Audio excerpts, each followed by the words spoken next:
Com o avivamento em Los Angeles, outros avivamentos aconteciam na Inglaterra e na Índia. De várias cidades da América do Norte, crentes e ministros, atraídos pelos fatos, foram até Los Angeles para constatarem a veracidade dos mesmos. Quando esses visitavam, voltavam às suas cidades como tochas a arder e a espalhar fogo de Deus. O avivamento, além de outras características que o recomendavam, destacava-se pelo espírito missionário e pelo interesse que despertava por outros povos, isto é, cada um que se convertia transformava-se também em um missionário. Gunnar Wingre e Daniel Berg, atraídos pelo Espírito Santo. Na cidade de South Bend, no estado de Indiana, distante cerca de 100 km de Chicago, morava um jovem pastor batista que se chamava Gunnar Wingre.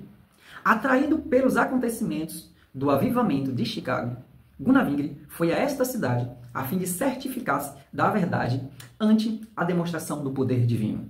O jovem pastor creu e foi batizado com o Espírito Santo.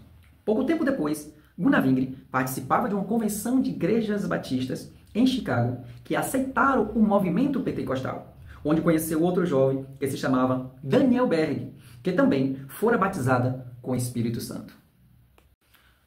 Daniel Berg e Gunnar Wingre agora recebem o chamado para levar a mensagem pentecostal à terra desconhecida. Algum tempo depois, Daniel Berg foi visitar o pastor Gunnar Wingre na cidade de South Bend.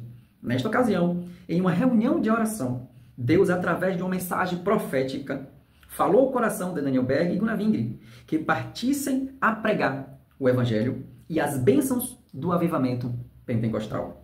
O local foi mencionado na profecia, era o Pará. Nenhum dos presentes conheciam tal lugar. Após a oração, os dois jovens foram a uma livraria a fim de consultar um mapa que lhes mostrasse onde estava localizado o Pará. Descobriram então que se tratava de um estado do norte do Brasil.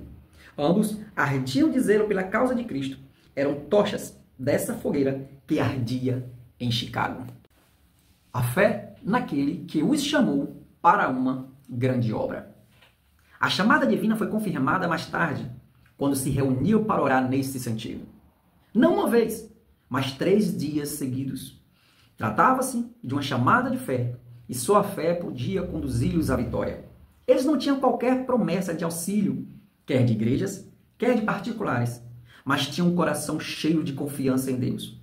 E isso lhes dava mais segurança do que qualquer promessa humana que acaso lhes fossem feitas. A viagem para o Brasil.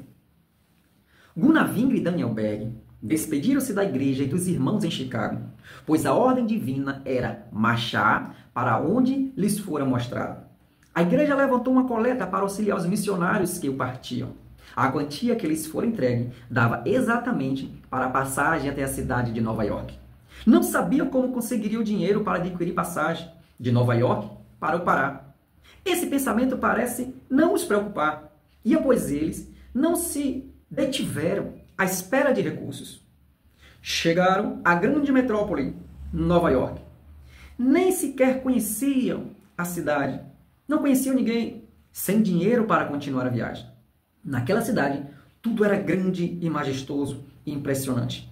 As multidões apressadas, as grandes lojas poderiam causar admiração aos 2 provincianos recém-chegados, porém, não lhes ofuscava a visão da grandeza da missão de que foram incumbidos.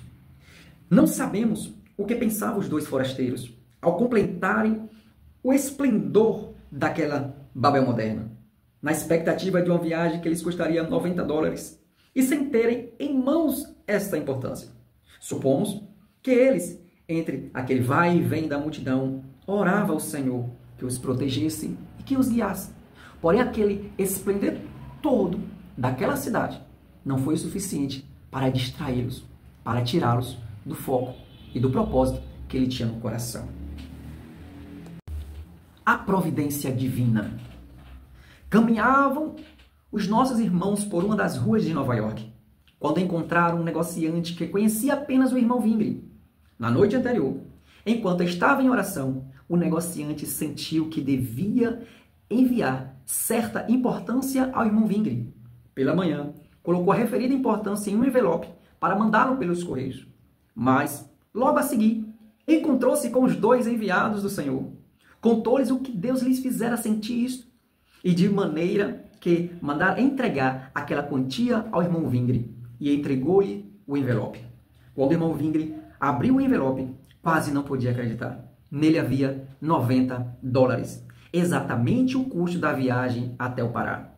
Aquela oferta de $90 tinha grande significação, não só porque era o suficiente para a passagem, mas também porque confirmava mais uma vez que os novos missionários estavam na vontade de Deus. Não estavam eles empenhados em uma obra de fé? A fé tinha que ser provada para ter valor. Deus enviou-lhes $90, nem mais nem menos do que o necessário, mas o suficiente. As primeiras colheitas. No dia 5 de novembro de 1910, a bordo do navio Clemente, os missionários da fé deixaram a frígida cidade de Nova York, com destino à cidade de Belém, no Pará.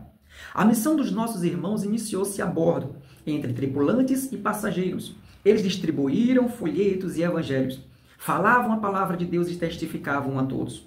Claro, é que nem todos o aceitaram a mensagem, porém eles tiveram o privilégio de ver um dos tripulantes aceitar a Cristo, o qual mais tarde foi batizado nas águas e com ele, por muito tempo, manteve correspondência. Era o primeiro fruto de sua missão. Era mais uma prova de que o Senhor estava com seus céus, os guiando e os protegendo.